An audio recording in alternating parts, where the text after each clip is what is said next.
আসসালামু আলাইকুম ভাই ও বোনেরা।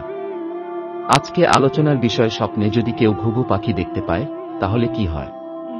স্বপ্নে বিবাহিত পুরুষ ঘুঘু পাখি দেখলে কি হয়, স্বপ্নে গর্ভবতী নারী ঘুঘু পাখি দেখলে কি হয়, স্বপ্নে অবিবাহিত পুরুষ ঘুঘু পাখি দেখলে কি হয়। স্বপ্নে ঘুঘু পাখি দেখার ব্যাখ্যা আমরা কিতাব থেকে যেটুকু পেয়েছি তাতেই আমরা বর্ণনা করেছি।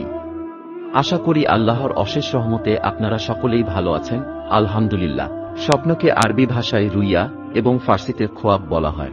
হযরত হুরায়রা রাদিয়াল্লাহু আনহু থেকে বর্ণিত, রাসূলুল্লাহ সাল্লাল্লাহু আলাইহি ওয়াসাল্লাম ইরশাদ করেছেন, রুইয়ায়ে সালেহা তথা ভালো স্বপ্ন আল্লাহর নিকট থেকে দেখানো হয়। তবে স্বপ্নটি সত্য কিনা মিথ্যা হবে তা সম্পূর্ণই আপনার উপর নির্ভরশীল। ইসলামিক হাদিস অনুসারে যদি আপনি পাক পবিত্র অবস্থায় ডান কাঁধ হয়ে ঘুম আসেন এবং রাত 12টার পর থেকে ফজর আজানের আগে যদি কোনো ভালো স্বপ্ন দেখে থাকেন তাহলে এটি আল্লাহর নিকট থেকে দেখানো হয়েছে এবং খুব অচিরেই আপনার স্বপ্নটি সত্য হবে ইনশাআল্লাহ।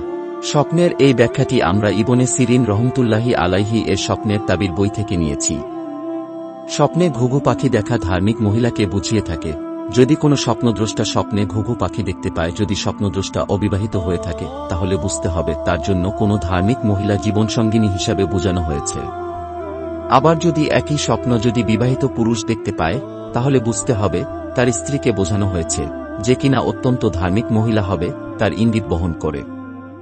আবার কেউ বলে থাকেন যে স্বপ্নে ঘুঘু পাখি দেখা সুসন্তানের ও গুণ সম্পন্ন সন্তান বুঝে থাকে।